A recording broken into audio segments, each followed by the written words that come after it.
শাকের vitamin absorb হয় তেলে, তাই তো শাকভাজিতে একটু তেলের পরিমাণটা বাড়িয়ে দিতে হবে। আমি এখানে দিয়েছি খানিকটা তেল, তার ভিতরে দিয়েছি পেঁয়াজ কুচি, রসুন কুচি এবং কাঁচামরিচ কুচি। আমি পেঁয়াজটা হালকা বাদামি করে ভেজে নিব।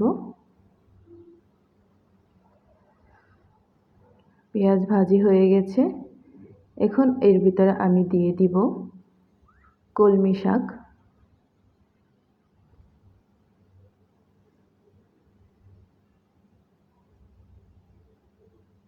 কলমি শাক সবসময় কাটার আগে ধুয়ে নেবেন, যে কোনো শাক কাটার আগে ধুয়ে নেবেন।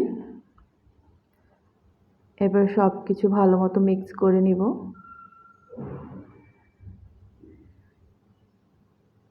শাক থেকে এমনিতেই প্রচুর পরিমাণে পানি বের হবে, তাই এক্সট্রা কোনো পানির দরকার নেই।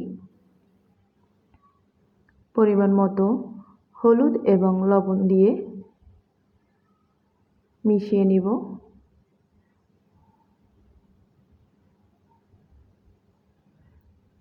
2 মিনিট ঢেকে দিব।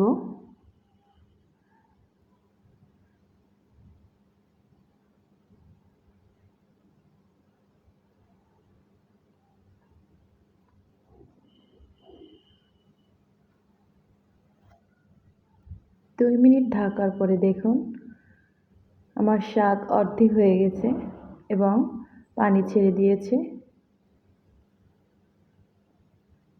শাক বেশি ভাজবো না আমি, আর 2 মিনিট ঢেকে দিব, তারপরে উঠিয়ে নিব।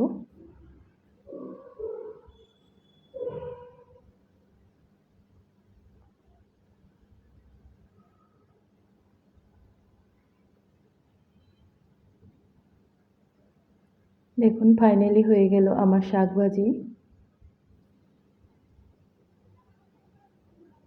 কলমি শাক খেতে কার কার ভালো লাগে জানাবেন। Thank you for your watching. সবাই ভালো থাকবেন, সুস্থ থাকবেন। নমস্কার সবাইকে।